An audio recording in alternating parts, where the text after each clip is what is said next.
now that we have an equation which relates the radii of curvature and the index of refraction of a lens to the paraxial power or focal length, we'd like the same thing for our other primary way of focusing light, which are mirrors. So let's derive the equivalent of the lens maker's equation for mirrors.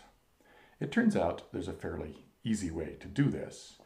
If we imagine that we put an object at the radius of curvature such that rays launched from this object hit the mirror at normal incidence, or equivalently, since rays represent the normal to the phase fronts, we're launching a spherical phase front, spherical wave, and that spherical wave would perfectly match the curvature of the mirror once it got out to the mirror. And of course, then it turns around the ray or the wavefront and heads right back to the original position, the origin of the coordinate system.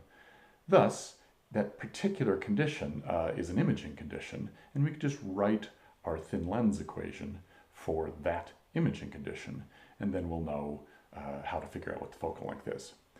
The only tricky bit here, of course, is the sign convention for mirrors. So let's review that again. This is not something you're going to use too often because it's often the case you simply unfold the system. But you will have to use this in OpticStudio, at least the negative distances. And so it's worth one more review. So first we have our mirror here.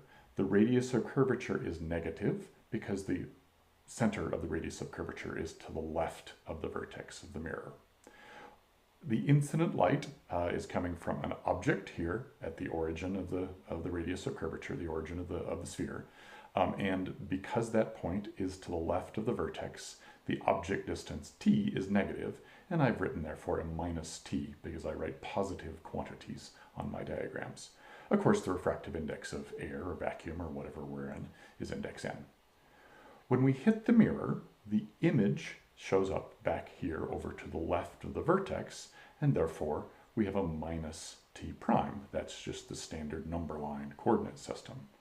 But if we didn't do anything else, that minus t prime wouldn't work in our thin lens equation, because our thin lens equation would normally want to try to would work for a lens, for example, and in that case t prime would be positive for a real image. And so the way we correct for that and make all the thin lens equations work is the index of refraction after we hit the mirror is taken to be negative. In OpticStudio, this is done for you automatically. You don't have to worry about the index, you only have to put in the negative distance, and that will be obvious if you've done it wrong because you'll have rays on the wrong side of the mirror. So let's take that condition and now put this into our thin lens equation. N prime over t prime minus n over t equals 1 over f.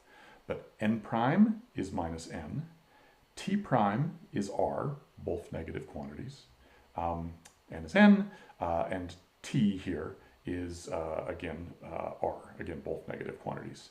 And by the way, you'll notice that this is a positive quantity, this is a positive quantity, n over minus r, and this is a positive quantity. So all the actual ratios here, if you include this minus sign, are all positive.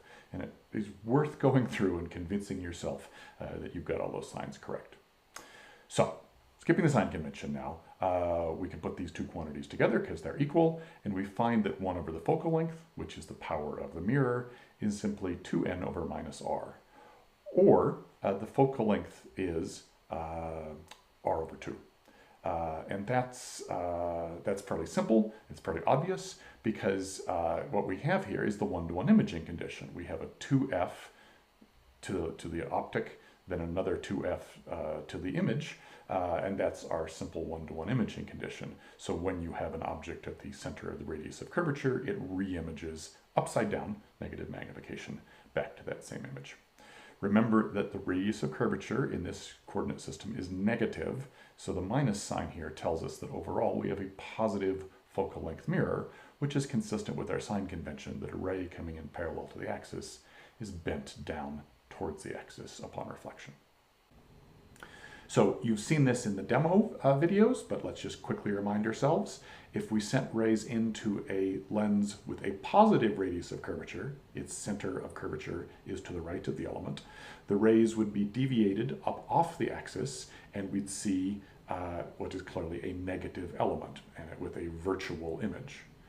Conversely, if we have a negative radius of curvature, because the radius of curvature is to the left of the element, then the rays that come in parallel are sent towards the axis. They must, of course, converge to the focal point. We now know that would be halfway between the mirror and its center of curvature, because the focal length is the radius over 2.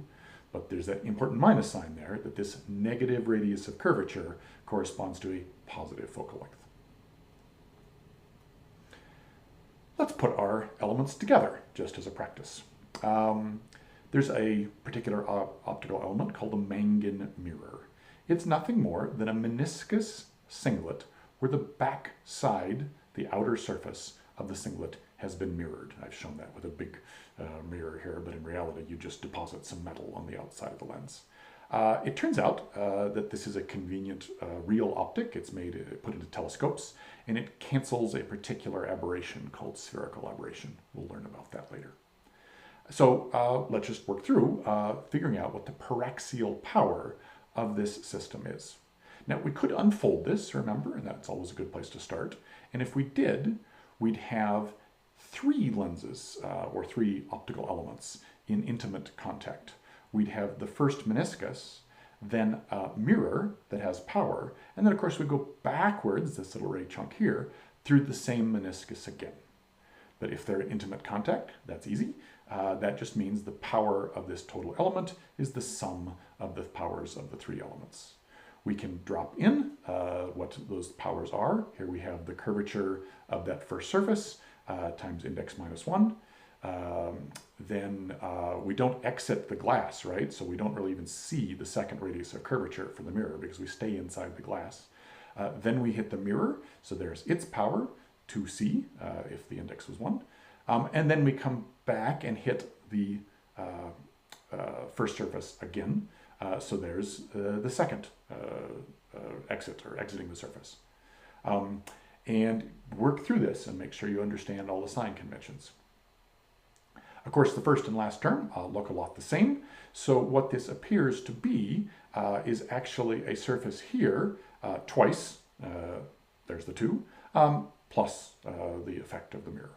So this is an example of how you apply what we've just learned to construct the equivalent paraxial power of more complex elements.